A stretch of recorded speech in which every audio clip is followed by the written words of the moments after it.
Salut tout le monde, c'est Antoine. Ce samedi 11 mars, j'ai été l'invité de CNews pour parler de plusieurs sujets. D'abord, la gestion de la crise sanitaire par le gouvernement. Ensuite, c'est CNews, les questions de sécurité, j'en ai parlé. Et puis enfin, l'élection présidentielle qui est dans moins de 30 jours. On a parlé de tous ces sujets.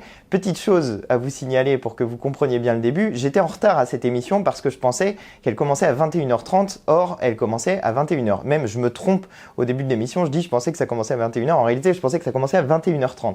Voilà, je vous ai donné le sous-titre pour bien commencer cette émission, et puis comme toujours je vous retrouve à la fin. La suite de Soir Info Week-end avec Laurent Jacobelli, Gérard Vespierre, Jean-Claude Beaujour. L'invité mystère est arrivé, Antoine Léaumont, bonsoir, orateur national de la France Insoumise. Je vous ai teasé pendant 25 minutes. J'ai vu ça, j'ai entendu. Pour vous dire la vérité, il y a un des invités qui m'a dit « Jean-Luc Mélenchon qui vient, c'est ça ?» C'est pareil, sauf qu'il a des lunettes. Voilà. Vous allez bien ? Très très bien. Qu'est-ce qui s'est passé ? Vous êtes en retard. Je pensais que c'était 21h. Ah bah vous pensez pas. Je vous avoue, je pensais que c'était 21h, mais je vous ai écouté, j'ai vu que j'étais teasé d'une manière Il est 21h, cher Antoine Léaumont. Eh ben je suis à l'heure alors. Il est 21h30 désormais, mais vous avez une demi-heure de retard. Je vous comprends pas très bien, on a parlé de la crise sanitaire, on va juste écouter, c'est ce que je disais juste avant la pub. J'ai reçu un message, c'est pas 130 jours, non Elliott Deval, pas 130 jours, plus de 7 mois depuis le 1er août, donc 220 jours au bas mot. On va refaire les comptes. Ah, ça peut être intéressant. Effectivement, 130 jours, c'est peut-être un peu faible. On disait comment on gère une crise, qu'elle soit sanitaire, qu'elle soit économique, énergétique, que sais-je. Nicolas Sarkozy, hier, était devant les sapeurs-pompiers de Paris, le grand oral des sapeurs-pompiers, avec les candidats qui se sont enchaînés. Il est venu en sorte d'invité d'honneur, c'est normal, il était ministre de l'Intérieur et président de la République. Donc, il a apporté son témoignage. Pompier d'honneur. Pompier, pourquoi pas Gérard Vespierre, pompier d'honneur. Mais il a parlé de ça, comment on gère une crise, c'est un peu long, mais c'est intéressant, vous allez m'en donner quelques nouvelles. Les crises vont devenir le quotidien de nos sociétés. Crise sanitaire, météorologique, humanitaire. Or, les crises exigent un savoir-faire, une compétence, un maillage, une pratique qui ne s'apprend qu'avec l'expérience. Bon, pour dire les choses comme elles sont, la crise ne se gère que verticalement. Un chef, une équipe, une mission, c'est la crise. La crise, c'est pas le forum, c'est pas le comité citoyen tiré au sort. Je vous propose un truc formidable. Prochaine fois qu'on prend l'avion ensemble, on va réunir les passagers puis on va tirer au sort celui qui pilote. Sergio, à l'hôpital, fantastique. Avant d'entrer en salle d'opération, on tire au sort au nom de l'égalité celui qui va nous opérer. Eh bien, diriger un pays, c'est un métier. Gérer une crise, au fond, c'est un métier. Et après 5 années à l'Élysée et 4 au ministère de l'Intérieur, je peux le dire avec force, seule la sécurité civile peut coordonner la gestion des crises. Et pas les ARS, c'est ce qu'il dit après, mais le son est quand même un peu très long. Est-ce que vous un peu trop long ? Vous considérez qu'il a raison, Antoine Léaumont, primo retardataire. Bah, décidément, alors. Ah bah attendez, ça va durer jusqu'à 22h30. Allez-y, voilà. Non, il y a des choses avec lesquelles je suis d'accord et des choses avec lesquelles je suis pas d'accord. Quand il dit que les crises vont devenir le quotidien de notre société, il a raison. Et de fait, notamment pour ce qui concerne les pandémies, nous n'avons pas réglé les causes des futures pandémies. Actuellement, il y a encore des élevages intensifs massifs dans lesquels se développent des pandémies. Et en ce moment même, il y a une épidémie de grippe aviaire qui est massive, qui peut muter et passer vers les êtres humains. Donc si on veut lutter contre les causes des pandémies, qui sont des crises, il faut fermer ces élevages intensifs parce qu'ils portent en eux les germes des futures pandémies. Néanmoins, il y a des choses avec lesquelles je ne suis pas d'accord avec lui. Quand il dit qu'une crise se gère verticalement, de fait, oui, il y a une partie de verticalité parce qu'il y a une partie d'urgence. Un chef, une équipe, une mission. Mais peut-être que l'équipe est ce qu'il y a de plus important. Et je ne suis pas d'accord avec lui quand il dit c'est pas le comité citoyen permanent, parce que, y compris dans les crises, on peut apprendre beaucoup de processus démocratiques. Nous, dans cette pandémie, par exemple, nous n'avons cessé de faire des propositions au gouvernement, qui a géré cette crise de manière très verticale et qui n'a pas écouté les propositions que nous avons faites.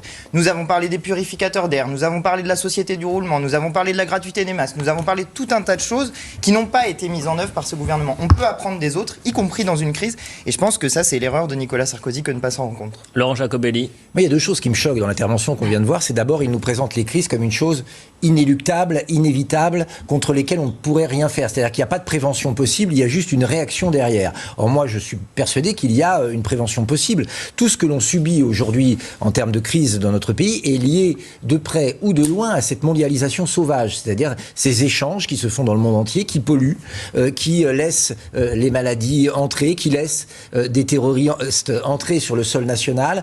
Bref, toutes ces crises-là sont liées aussi au manque de souveraineté, au manque de contrôle des frontières. Maintenant, lorsqu'il y a une crise, je crois que Nicolas Sarkozy donne un peu des leçons gratuites. On a l'impression qu'il veut faire un comeback et qu'il se met en scène et qu'il met sa personnalité en scène. C'est Narcisse contre Narcisse, Sarkozy qui juge Macron. Mais le président Macron, lui, a péché justement par le manque d'écoute. Et là-dessus, je vous rejoindrai. C'est-à-dire que nous sommes dans une démocratie et que même en temps de crise, il faut écouter le peuple et écouter l'opposition. Parce que souvent, ils expriment une volonté et du bon sens. Et un homme seul ne peut pas tout savoir.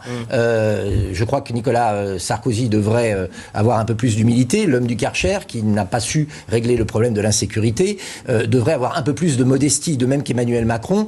Je pense que l'idée de l'insécurité ne faisait pas l'unanimité lorsqu'il a sorti cette expression-là et qu'aujourd'hui, certains candidats ressortent l'expression pour essayer de récupérer des voix, si vous voyez ce que je veux dire. Je vois très bien ce que vous voulez dire. Vous faites référence d'ailleurs à Valérie Pécresse, mais qui ne serait d'ailleurs pas plus efficace que lui. Donc je pense que ça demande un exercice du pouvoir. En tout cas, nous, c'est la vision que nous avons avec Marine Le Pen. C'est-à-dire qu'on assume ses responsabilités. À la fin, il y a quelqu'un qui décide, mais il décide dans une démocratie, il ne décide pas seul. Jean-Claude Beaujour, ensuite on fera une petite aparté sur la crise ukrainienne. On va y revenir à partir de 22h bien plus longuement, mais on sera en direct avec une professeure de français à Kharkiv. Allez-y. Alors là où j'ai une nuance avec l'ancien président de la République, c'est que si on reprend la définition de la crise c'est véritablement une rupture imprévisible. Donc c'est vrai, c'est un changement brusque. En médecine, c'est la dégradation rapide de l'état de santé d'un patient. Donc, par définition, la crise, c'est quelque chose de brutal. Mais d'une manière générale, nos sociétés savent une chose, c'est qu'elles peuvent anticiper. Et l'anticipation fait que dans un certain nombre de domaines, voyez, par exemple, et le président de la République, l'ancien président, a parlé de l'aérien, un secteur que je connais un peu. Eh bien, dans ce secteur, pourquoi est-ce que c'est l'un des secteurs, l'un des transports extrêmement sécurisés? Pourquoi? Parce que on est dans l'anticipation, on est dans la prévention, on est aussi, très souvent, pour ceux qui respectent les règles, dans le quoi qu'il en coûte. Dans le quoi qu'il en coûte, un avion ne décolle pas s'il manque un seul membre d'équipage commercial, par exemple. Des choses très bêtes. Ou s'il manque un gilet de sauvetage, un avion ne décolle pas. Donc je pense que ce qui nous a manqué, et je reviens à ce qu'on c'est l'anticipation, la prévention. C'est l'anticipation, ce sont des choix stratégiques, et après, il faut que les gens soient entraînés. Je vous dis, c'était et de ce point de vue, il a raison. On a coupé un peu sa déclaration parce qu'elle fait un peu plus de 2 minutes 30, mais ce qui est intéressant, c'est qu'il dit une crise sanitaire, ça ne se gère pas au ministère de la Santé. C'est au ministère de l'Intérieur. Voilà. Et j'arrive, et je pense qu'il y a plusieurs aspects. Le pouvoir vertical, si on fait une comparaison, par exemple, il y a plusieurs aspects. J'ai le temps d'intervenir. Allez-y, vous avez tout votre temps. Non, mais vous étiez à l'heure. Vous êtes le maître des horloges. Donc, regardons un pays qui a un pouvoir vraiment très vertical. Lequel? La Russie, par exemple. Ah bon?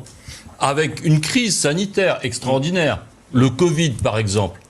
Donc, dans ce pays qui a été le premier en plus à venir avec un vaccin, le Sputnik V, eh bien, il y a quand même 800 000 morts. Il y a depuis le 28 juin, vous voyez, je connais peut-être un petit peu aussi ce dossier, depuis le 28 juin, il y a plus de 600 morts par jour, depuis le 28 juin, tous les jours, en Russie. Donc ce n'est pas une question d'avoir un pouvoir vertical. Ça, c'est de la communication, n'est-ce pas?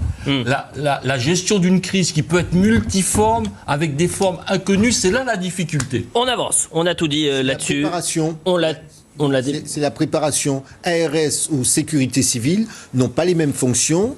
Et en plus, ça veut dire qu'on n'était pas... On a vu le résultat des ARS. C'est bien pour ça que finalement, il y a peut-être une partie qu'il faut regarder avec un œil attentif de la déclaration. On avance parce qu'on a plein d'autres thèmes. Revenons sur la sécurité intérieure. Ce qui se passe en France. Pourquoi? Parce que depuis 2 semaines, et on le verra avec la campagne présidentielle, on n'a pas parlé de cette campagne, du fait de la guerre en Ukraine. On n'a pas parlé des scandales ou des affaires d'État, notamment en Corse. Et puis aussi la sécurité en banlieue. L'insécurité sur notre territoire, elle ne s'est pas arrêtée pendant les 16 premiers jours de guerre en Ukraine. De nouvelles menaces contre les policiers ont été proférées et retrouvées dans une cité de Seine-Saint-Denis. On y voit des affiches avec les photos de policiers placardées sur les murs avec inscrit « Wanted », recherché. Voyez le sujet de Valérie Labonne. 2 affiches comme celle-ci ont été découvertes dans la nuit du 8 au 9 mars, placardées sur la façade d'un immeuble de la cité des Francs-Moisins, à Saint-Denis. On y voit une photo où figurent 7 policiers du commissariat de la ville et la mention « Wanted » recherché en anglais. Les syndicats de police dénoncent un acte d'intimidation qui vient s'ajouter à d'autres qui ont eu lieu ces derniers mois. On voit bien que la police et son activité portent ses fruits, et c'est parce qu'elle porte ses fruits qu'elle dérange qu'on a aujourd'hui ces menaces sur les policiers qui sont de plus en plus régulières et de manière de plus en plus pesante, et y compris sur les familles. Ces faits rappellent des événements similaires qui se sont déroulés en avril 2021 à Épinay-sur-Seine, dans le même département de Seine-Saint-Denis. C'est vrai qu'aujourd'hui, on mène l'enquête avec une nouvelle infraction depuis l'article 24 qui malheureusement a été censuré par le Conseil constitutionnel et qui interdisait de filmer les policiers pour les jeter en pâture. Là, c'est évidemment le cas. On a quand même un article de loi qui aujourd'hui punit 5 ans d'emprisonnement maximum des voyous qui placardent les photos des policiers en vue d'identifier que des violences soient commises à leur encontre ou qui incitent à commettre des violences. La préfecture de police de Paris a porté plainte et une enquête a été ouverte pour retrouver les auteurs. Avril 2021. Mars 2022, quasiment un an, les mêmes solutions, enfin les mêmes histoires, les mêmes faits. Quelle solution ? Écoutez, on voit bien que ce quinquennat aura été l'accélération du recul de l'autorité de l'État dans certains quartiers de France, et même d'ailleurs à peu près partout, et le quinquennat de la guerre de tous contre tous, et notamment des racailles contre les policiers. Cette affichette Wanted montre bien l'inversion des valeurs, c'est-à-dire que ceux qui sont recherchés aujourd'hui, ce sont les policiers. Ils sont recherchés par qui ? Par les voyous. Pour ça, il faut des solutions très concrètes. D'ailleurs, assumer que l'autorité de l'État doit être partout, même dans certaines banlieues qui sont devenues des zones de non-droit et de non-France. Et il faut surtout un soutien total aux policiers. Moi, quand je vois que notre président de la République accrédite l'idée qu'il peut y avoir un délit de faciès, accrédite l'idée qu'il puisse y avoir un racisme endémique dans la police, eh bien, il donne une espèce de blanc-seing à ces voyous en leur disant « Bah oui, finalement, vous n'avez pas complètement tort, la police est critiquable ». Pire encore, il y a des candidats à la présidence de la République qui veulent désarmer la police, qui chantent avec une foule énervée, tout le monde déteste la police, et qui, lorsqu'ils sont sur un plateau de la télévision, menacent un policier. Et je pense à Jean-Luc Mélenchon. Tout ça, ce sont des irresponsabilités très graves qui envoient des signaux à des voyous qui sont des signaux d'impunité. Et il faut inverser maintenant la tendance. Force doit être à la loi. Tous ceux qui menacent des policiers et les représentants de l'autorité de l'État doivent être arrêtés, jugés rapidement et condamnés à des peines incompressible. Il en va du respect de la liberté de chacun, du respect de l'ordre, qui sont les 2 premières des libertés si on veut vivre dans une démocratie tranquillement. La réponse d'Antoine Léaumont, puisque vous l'avez ciblé, ou du moins vous avez ciblé Jean-Luc Mélenchon. Tout à fait, mais vous commettez de nouveau une erreur, mais c'est pas grave, je vais revenir en détail dessus. D'abord, moi je voudrais dire mon soutien aux policiers qui sont visés par ces affiches, parce que s'ils sont visés par ces affiches avec ce mot « wanted », ça veut dire qu'ils sont potentiellement menacés, et menacés physiquement, donc je leur apporte mon soutien plein et entier, première chose. Deuxième chose, nous avions aujourd'hui, c'est le hasard, mais la présentation de notre livret sécurité avec notre député Hugo Bernalicis et Pierre Jox, qui nous a fait l'honneur de participer à cette présentation, qui est un ancien ministre de l'Intérieur, et qui a dit, je vais le citer parce que j'ai noté ses propos, « Il n'y a jamais eu de brochure aussi riche sur la police et la sécurité avant une élection présidentielle, et il salue notre travail remarquable », dit-il. J'invite les gens qui nous écoutent à cette heure à aller sur notre site mélenchon2022.fr pour regarder ce livret, pour s'intéresser aux mesures que nous proposons, qui sont des mesures extrêmement concrètes pour amener une police de proximité, pour, vous l'avez dit, désarmer la police, mais pas n'importe où, désarmer la police dans le cadre des gestions des manifestations, et uniquement dans ce cas-là. Il a été ministre de l'Intérieur pour les téléspectateurs, c'est François Mitterrand, entre 88 et 91. Qui a été un ministre d'ailleurs très apprécié, et c'est un honneur pour nous que quelqu'un de son niveau salue notre travail. Néanmoins, je veux revenir quand même sur un point, parce que vous dites, On ne peut pas on ne peut pas critiquer la police. J'ai pas dit ça. Bah si, c'est Non, ce que j'ai vous pas avez dit dit ça. tout à l'heure. Bon, Entre alors, critiquer très et dire tout le monde déteste la police, il y a quand même Personne tout n'a un dit ça panel chez de nous. nuances. Personne n'a dit ça chez nous. Monsieur Mélenchon, si, Jamais. on lui a posé la Vous met question au lors d'une défi. manifestation. Vous met au défi. Les images Vous met- existent et il a dit Non. bah oui, pourquoi Non. effectivement tout le monde Il n'a déteste la jamais, police. il n'a jamais dit ça. Il n'a jamais dit personne déteste la police. Je vous mets au défi de produire les images dans lesquelles Jean-Luc Mélenchon dirait tout le monde déteste la police. Je vais vous dire, c'est assez facile. Ne cherchez pas, elles n'existent pas. Donc Jean-Luc mais Mélenchon, en revanche, ce qu'il Elles existent propose- et les internautes les trouveront. Non, elles n'existent pas. Ce que Jean-Luc Mélenchon propose, c'est de refonder la police. Parce que de fait, il y a une disjonction désormais qui existe entre le peuple et sa police. Mais une disjonction qui vient pas de nulle part. Il y a quelques années, quand il y avait eu les attentats de Charlie Hebdo, on était très liés avec la police. Il y avait des mouvements de soutien, de solidarité avec la police. Et puis ensuite, ce niveau s'est dégradé. Il s'est dégradé pour plusieurs raisons. En partie aussi parce que les policiers n'ont pas assez de moyens pour faire leur travail. Et que donc certains considèrent qu'il y a une forme d'inefficacité dans l'utilisation de la gestion de la police. Mais c'est pas aux policiers qu'il faut s'en prendre. Et nous ne nous en prenons pas aux policiers. Nous nous en prenons à ceux qui donnent les ordres, à ceux qui mettent les budgets, ou plutôt qui ne mettent pas les budgets dans la police. Nous ciblons toujours les donneurs d'ordre. Quand nous avons parlé des violences en manifestation, nous avons ciblé Monsieur Lallemand, qui est le responsable des ordres violents qui ont été donnés dans la gestion des manifestations, notamment à Paris. Néanmoins, il y a quand même quelque chose qui existe, et vous ne pouvez pas le nier. Il y a de fait des contrôles qui sont faits chez certaines personnes parce qu'elles ont une certaine couleur de peau. Et voilà, Ce n'est c'est pas- reparti. Mais parce que c'est Mais quelque est-ce que chose qui c'est- existe. Et si vous niez... Et enfin, en si vous Seine-Saint-Denis, niez- excusez-moi, c'est un la problème, probabilité monsieur. est effectivement Mais supérieure pas de en contrôler Seine-Saint-Denis, quelqu'un monsieur. qui Pas a en une couleur de Seine-Saint-Denis, peau qui monsieur. n'est Je pense pas que la vous même que connaissez la pas. vôtre. Je pense que vous connaissez pas assez de gens qui ont une couleur différente Oh, de peau différente pas de la de procès vôtre. d'intention. Mais- Non, mais moi je vous dis juste, je connais des gens, et en partie dans ma famille, je connais des gens qui se font contrôler davantage parce que ils s'appellent Rachid, et il est barbu, et il est grand, et voilà, il se fait contrôler davantage. Donc nier ce problème-là, nier le fait qu'il peut y avoir des contrôles, c'est ne pas régler le problème. Or, faux. et je vais aller jusqu'au bout, Et comme ensuite, nous la défendons- parole à- Insulter les policiers. comme nous défendons une police républicaine, et je pense que les policiers républicains sont d'accord avec nous pour dire que ce genre de comportement Jean-Claude Beaujour. sont inacceptables. Moi, je crois que chacun de vous deux est dans une posture en fonction de son positionnement politique. Moi, je reviens à la question que vous avez posée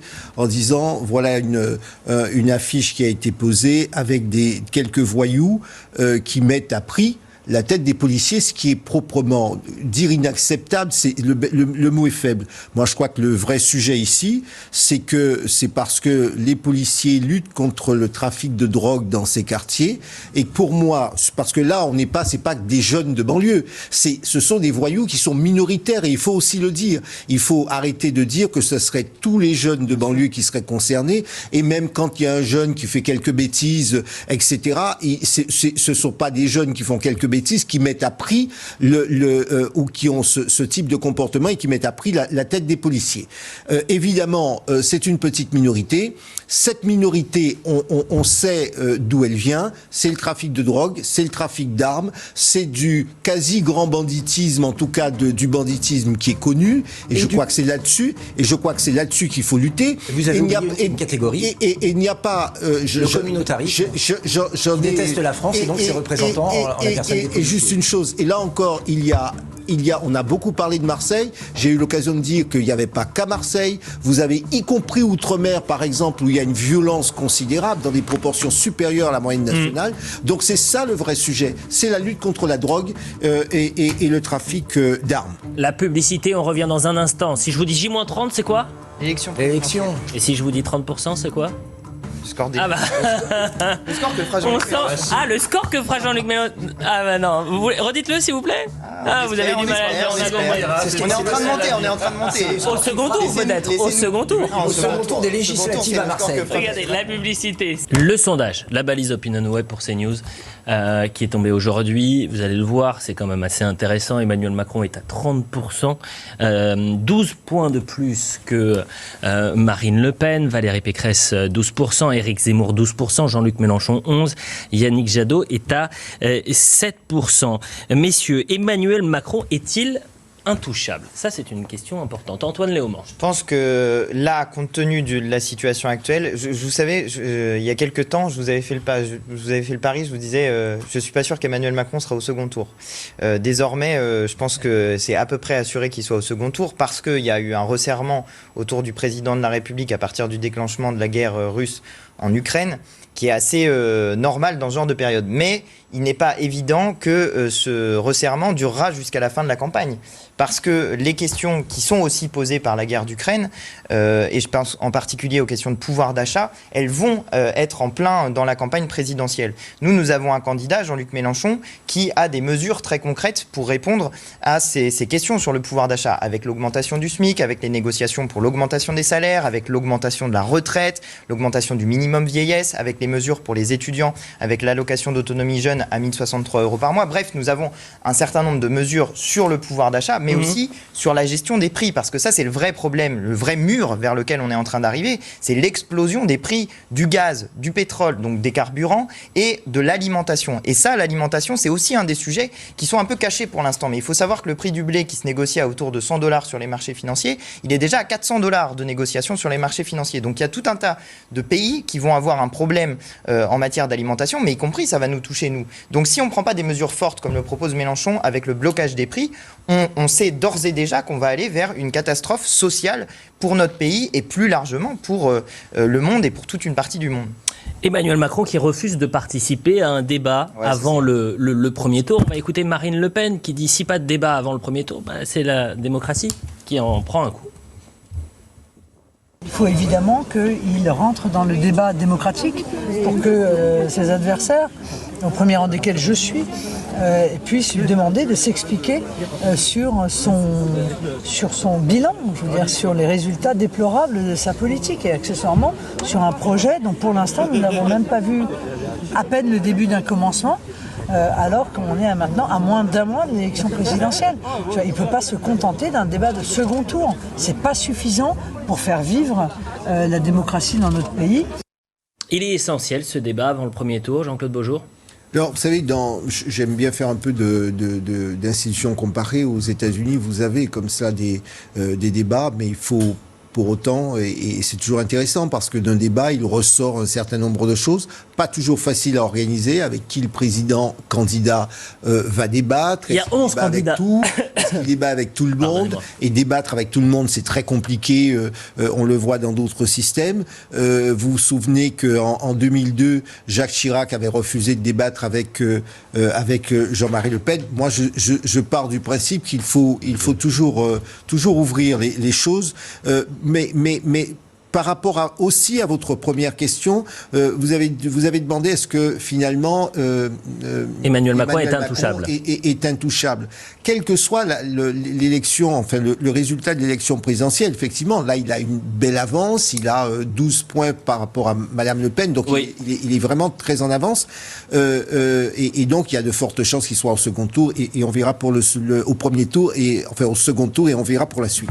Ce qu'il faut bien comprendre là-dessus, c'est que il y aura une suite, et la suite, ça sera les législatives et la rentrée de septembre, parce que pour autant, les problèmes sont là, et quel que soit le gouvernement qui sera élu, eh bien, il demandera rapidement des solutions, il demandera effectivement, parce que à la rentrée, il faudra se chauffer, la question du pouvoir d'achat se posera, et donc là, il n'y aura plus de soupape de sécurité. Donc c'est ça, en réalité, le vrai challenge pour... Quel que soit le candidat, celui qui sera élu, ça sera son véritable challenge. Emmanuel Macron qui a lancé sa campagne la semaine dernière, il y avait eu une première vidéo, vous savez c'est une série, une storytelling qu'il publie sur les réseaux sociaux tous les vendredis. Vidéo 1, Emmanuel Macron le candidat, c'était donc vendredi dernier, nouvel épisode aujourd'hui. Et il est revenu sur cette idée dans cette vidéo qui est un peu plus longue que la précédente, elle fait quasiment 10 minutes.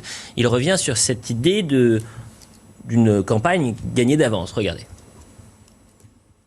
Les vraies erreurs, on les fait quand on pense que les choses sont faciles, automatiques, etc. Oui, il se trouve que dans cette fonction, rien n'est facile et automatique. Rien n'est innocent. Et pour les gens, c'est jamais innocent, ce que fait un président. Et je pense que pour cette campagne, aujourd'hui, par exemple, là, cette entrée en mêlée, si je puis dire, c'est ça qu'il faut avoir en tête, c'est ça qu'il faut mettre dans la tête de tout le monde, je pense. Le grand risque, là, c'est que les gens pensent que ce soit fait. Les Françaises et les Français, mais même les soutiens, c'est ce que je vais leur dire. S'ils pensent que c'est fait, c'est qu'on a perdu. Quelle campagne, hein, un président seul dans sa voiture qui parle de lui-même, qui regarde son nombril au moment où les Français souffrent. Je pense que tout est dit en fait sur Emmanuel Macron dans ces images-là, c'est-à-dire qu'il est complètement auto-centré, qu'il ne parle que de lui et il ne parle qu'à ceux qui lui ressemblent au moment où il veut éviter de parler de son bilan. En fait, il se cache depuis le début, il se cache derrière la crise du Covid, il se cache aujourd'hui derrière la crise ukrainienne et il fait une espèce de sitcom où il évite d'affronter les vrais sujets. Je suis désolé parce que Emmanuel Macron, c'est quoi ? C'est 1,5 million de migrants légaux supplémentaires. C'est une envolée de l'insécurité avec 2000 agressions par jour. On a parlé tout à l'heure des menaces aux policiers. Emmanuel Macron, c'est une explosion du prix de l'essence. Mais rien de concret derrière. Quand Marine Le Pen propose par exemple de passer la TVA sur les biens énergétiques de 20% à 5,5% avec une baisse de la taxe sur l'essence. Comment vous expliquez qu'il soit à 30% ? La seule mesure qu'il est annoncée. Comment expliquer qu'il soit à 30% quand Marine Le Pen est à 18%? Mais écoutez, d'abord, vous verrez bien qu'il y a 2 tours. Marine Le Pen est à 18% parce que il ne vous aura pas échappé qu'on nous a mis dans les pattes un candidat au dernier moment, mais on verra bien ce qui se passe au deuxième tour. Il s'est déclaré lui-même. Est-ce que vous croyez... Oh, il a été un peu aidé. Est-ce que vous croyez... Allez-y. Allez. Est-ce que vous croyez vraiment que les Français vont se contenter de cette situation, qu'ils en veulent pour 50 plus ? La seule mesure qu'il leur annonce, c'est qu'il va décaler l'âge de la retraite à 65 ans, au moment où les Français ont du mal à joindre les deux bouts. C'est une aberration économique. Quand on sait que beaucoup de Français arrivent à la retraite au chômage, donc ça ne sert à rien de faire ce type de mesure. C'est profondément injuste pour ceux qui ont commencé à travailler tôt. Marine Le Pen, elle a une mesure très simple. Si vous avez commencé à travailler avant 20 ans, c'est 60 ans, 40 annuités. Ce président est hors sol. Ses clips le montrent bien. Il est temps qu'on sorte de ce monde factice où il ne parle qu'à des gens sélectionnés pour répondre à des questions préécrites. Il va falloir maintenant que le peuple s'exprime vraiment. Et je suis persuadé que le peuple ne veut plus d'Emmanuel Macron. Robespierre. Écoutez, en tant qu'observateur un peu lointain, je reviens de l'international pour regarder le national. On débat sur l'utilité d'une discussion entre les candidats qui va durer 2 heures au maximum pour établir un bilan. Mais je pense, sauf erreur de ma part, que les électeurs qui vont se prononcer dans 30 jours, depuis 5 ans, pas 2 heures, 5 ans, ils voient les résultats de la gestion et du président. Donc, ils ont tous les éléments pour dire oui ou non. Bon, encore ou pas encore. 5 ans. Donc ça, premièrement, 2 heures ne vont rien changer, si ce n'est pour les candidats. Mais pour le président, ça ne change rien, puisqu'il y a 5 ans d'activité. Ouais. Et deuxièmement, il y a un effet d'annonce de candidature. Les Français, en côté légitimiste, on était un peu dans l'incertitude, bien sûr, tout à fait savamment organisé. Puis d'un coup, bon, il est candidat, il y a un début de campagne, il y a de la formation, donc les gens. Et troisièmement, et bien sûr, les opérations, la guerre et les négociations. Vous avez raison de dire qu'on peut faire sans un débat. Un débat en général n'apporte pas beaucoup, mais il peut faire perdre. Donc c'est vrai que c'est un exercice, c'est toujours un exercice compliqué. Vous pouvez, si vous le ratez, c'est pas bien. Et derrière, on voit qu'il n'y a jamais de gros déplacements de voix, mais ça permet malgré tout de faire vivre la réflexion parmi les électeurs. Le bilan lui-même, c'est vraiment l'observation des 5 ans. Il n'y a pas que le bilan. Ouais, attendez. Antoine Léaumont, allez-y. Avant de répondre sur le fond d'un des trucs qu'il a dit, il y a quelque chose qui m'amuse assez. Parce que moi, je m'occupe, comme vous le savez, de la communication numérique de Jean-Luc Mélenchon, et ça fait 12 épisodes qu'on a fait une série, et je suis assez surpris de voir qu'il copie en fait un des outils qu'on a utilisé, que ça fait grand bruit dans les médias, et que nous, au bout de 12 épisodes, ça fait 7h30 de série qu'on a sorti, toujours pas une ligne dans la presse, rien du tout. Donc si vous le voulez, vous pouvez aller regarder la série sur la campagne de Jean-Luc Mélenchon sur sa chaîne YouTube. Voilà, mais je vous assure, nous on fait découvrir les coulisses, et ça rejoint quelque chose que vous avez dit. Macron, dans sa présentation, c'est très solitaire. Nous, justement, ce qu'on essaye de montrer, c'est le fait que on a un candidat, certes, qu'il est très central et qu'il est aussi entouré d'une équipe qui est très compétente. Maintenant, je voudrais revenir sur juste un truc. Pas tout seul à l'image, il a dit, faire l'avocat d'Emmanuel Macron quand même. Vous allez pas c'est principalement lui. Mais il y a un truc qui m'a frappé. Il dit pour les gens, c'est jamais innocent les décisions qu'on prend quand on est président de la République. Bah effectivement, Emmanuel Macron est coupable. Il est coupable de n'avoir rien fait pour le pouvoir d'achat, il est coupable d'avoir diminué les APL, il est coupable d'avoir supprimé l'ISF, il est coupable d'avoir prolongé le CICE, il est coupable de l'état de l'hôpital public, il est coupable de l'état de l'école, il est coupable de l'état de la justice dans notre pays. Emmanuel Macron est coupable de tout ça. Donc s'il dit qu'il n'y a rien d'innocent, effectivement, il est coupable de la situation du pays à l'heure actuelle. Et moi, j'appelle les gens à le dégager le 10 avril et le 24 avril prochain. On ne peut pas non plus dire que Hollande nous a laissé le pays en bon état. Tout à fait, mais donc, moi, J'avais aussi un candidat en 2017 pour mettre en place une autre politique. Maintenant, il y a quelque chose qui est très central dans tout ça. C'est dans le fait qu'il refuse le débat, dans sa situation très présidentielle où il est un peu seul, etc., il y a aussi un problème avec les institutions de notre pays. Et nous organisons le 20 mars prochain à Paris une grande marche pour la 6ème République, précisément pour dire que ça suffit, une situation dans laquelle un homme seul peut décider d'autant de choses dans notre pays. Vous en parliez juste avant, là, les retraites à 65 ans, parce que, regardez, il nous reste 7 minutes. Alors, un mot, mais en 30 secondes, et comme ça, on avance. Pourquoi on attend spécifiquement un débat avec Emmanuel Macron plus qu'avec ses prédécesseurs? Parce qu'il est à 30%. Parce qu'il a fui depuis le début. Il l'a fui après la crise des Gilets jaunes en organisant des faux grands débats. Il l'a fui à l'Assemblée en refusant de mettre la proportionnelle pour faire en sorte que l'ensemble des mouvements politiques, la France Insoumise comme le Rassemblement National qui représente quelque chose, soient assez présents dans l'hémicycle pour faire une vraie opposition. Il a refusé le débat depuis le début. Il se comporte comme s'il était président naturel et qu'il allait être conduit par tacite reconduction. C'est pas comme ça que ça marche la démocratie et c'est pas comme ça que ça marche la 5e République. On avance. La réforme des retraites. Aujourd'hui, l'enjeu essentiel. Le président de la République française est un président très fort, de génération en génération, de président en président. On a laissé se renforcer les pouvoirs. On a confisqué le droit de parole à l'opposition et on a manipulé la démocratie comme l'a fait le président de la République. On avance la réforme des retraites. Pourquoi c'est un enjeu majeur? Parce que c'était la priorité des priorités de ce quinquennat et que finalement elle a été mise en jachère du fait des contestations. Il s'était engagé à ne pas y toucher. Hein. Oui, ensuite il a voulu la réformer. D'accord, mais il s'était engagé à ne pas le faire. Et ensuite il a mis de côté. Là, il ne se sent plus. Je veux qu'on regarde juste regarder cette infographie tirée du Parisien d'aujourd'hui, où on voit en fait les retraites en Europe. On voit quand même que 62 ans, c'est une exception, en quelque sorte, française. L'Espagne est à 65 ans, le Portugal est à 66 ans, l'Italie à 67, l'Allemagne à 65, le Royaume-Uni à 66. On va écouter Valérie Pécresse sur la réforme des retraites et ensuite on en débat. Il paraît que depuis 2 jours, Emmanuel Macron aussi a retrouvé la voie de la réforme des retraites. Il paraît que depuis 2 jours, il est venu copier mon programme. Mais est-ce qu'on peut lui faire confiance pour faire une réforme qu'il a tentée et qui a échoué? Est-ce qu'on peut lui faire confiance pour faire le contraire, Macron candidat, le contraire de ce qu'a fait Macron président? Est-ce que vous pouvez lui faire confiance? Bien sûr que non. Bien sûr que non.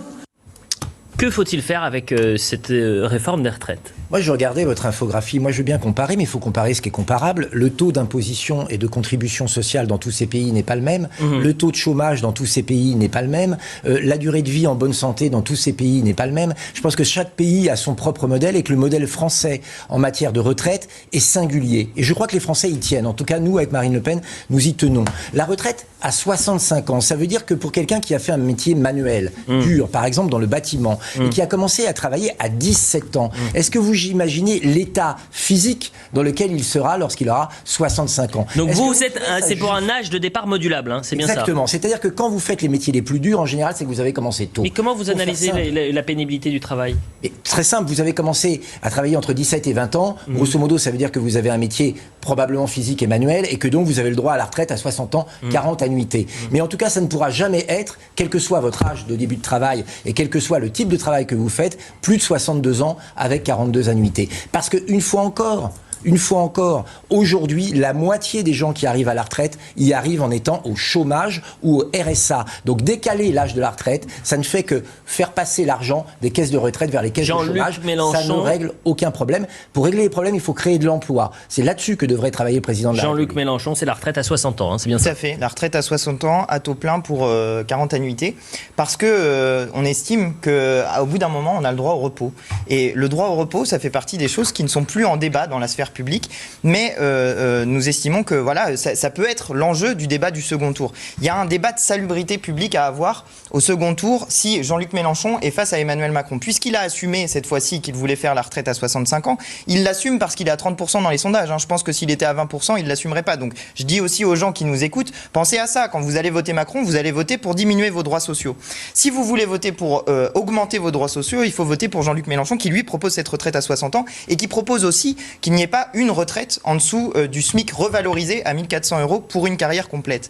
On propose également d'augmenter le minimum vieillesse au-delà du seuil de pauvreté, parce que c'est pas normal qu'il y ait dans notre pays des personnes âgées qui vont faire les poubelles à la sortie des magasins. C'est pas normal, ça ne devrait pas arriver dans un pays aussi riche que la France. Maintenant, la question des retraites et la question de l'âge de départ en retraite, ça pose une question centrale. C'est la question du partage de la richesse et la question de qui paye cette retraite à 60 ans.